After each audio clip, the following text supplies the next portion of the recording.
Hi! It's me, Shari again. Just, yun po, daming arte. So, grabe. Sobrang busy ko na talaga sa aking buhay-buhay ngayon. So, I'm so sorry kung hindi na ako nakapag-upload ng video. Hindi na updated yung video ko sa mga buhay-buhay ko. Dahil nga, 4th year na yung auntie nyo. 4th year college na yung auntie nyo, sobrang mabibisi na siya sa buhay niya. Kasi OJT na. So, OJT na talaga guys yung auntie nyo. So, marami siyang mga oras na paglalaanan. Puking ina, maluwag! Wait lang guys. So, dahil nga ako ay walang ligo, so hindi ko na naayos at hindi ko na nasukla yung aking buhok. Itali ko na lang yung buhok ko. Ganyan na lang siya. Kasi alam niyo naman, sobrang busy na sa buhay talaga. Simula umaga hanggang hapon, nakapokus lang talaga ako dito sa mga project na mga gagawin ko. Sobrang dami kasi talaga guys, sa mga project na iniisip ng mga taong 4th year na. Siguro pag eduk student kayo, 'di ba? Eduk student kayo, tapos 4th year, meron kayong mga kamag-anak na 4th year din na nag-eduk student. Siguro mafe-feel nila talaga yung mafe-feel ko ngayon. So sobrang busy sa buhay at parang wala ka ng oras sa sarili nyo. So, ito nga pala ngayon yung pinaglalaanan ng aking puso. Tingnan nyo naman yung te.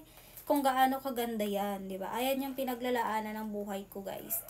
Yan siya, oh. Meron siya ditong ganyan. Yan. Numbering dyan sa mga gilid-gilid, kemi-kemi na yan siya. Tingnan nyo naman siya, guys. Papakita ko sa inyo. Yan. Ito yung pinaglalaanan ng aking puso, mga ante. Yan. 'Di ba?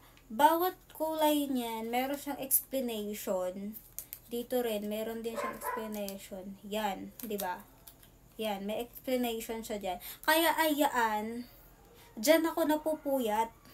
Dito ako simula umaga hanggang hapon, napupuyat sa aking keme-keme na mga sagot ko. Hindi naman kagandahan yung aking mga sagot. Nagkamali pa ako riyan. 'Di ba? Diba? Kasi observation namin ito siya sa school, kung ano yung mga na-observe. Then, ito din naman yung kabila, oh. Yan. Siya, panibago. Nakakaloka mga ante. Kahit simula na ako maisip na design, ito na lang yung design ng pang-elementary. Anyway, that's my answer. Tapos, dito naman siya. Nagkamali naman ako dito. Ayan, napunit siya. Tapos, tilagyan ko na lang siya ng mga pa-flower, ganyan. Yan. Lahat yan may mga sagot siya, mga auntie at uncle. Sobrang dami yan siya. Tapos, yan. Ayun, pinakita ko lang kasi talaga sa inyo mga auntie at uncle kung ano yung mga pinagbibisihan ko sa buhay ko.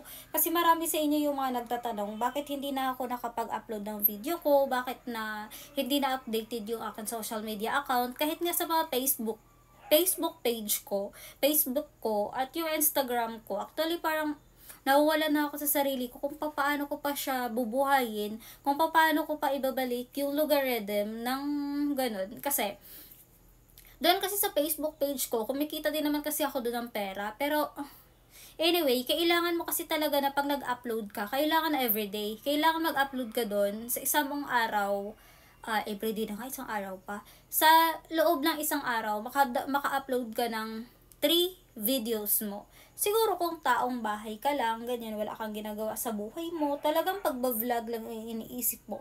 Siguro, malaki yung pera talaga kasi guys. Kasi ako, nawawala yung algorithm ng Facebook page ko. Kaya once a month lang doon ako mag-upload ng mga keme-keme ng mga kilikili ko, ganyan. Basta ganun na siya mga ate. Anyway, I miss you all. Hindi na ako nakapag-ayos ng mukha ko. I don't have eyebrows. Hindi na ako nakapag-eyebrow. Hindi na rin ako nakapag-lipstick. Ganyan na siya.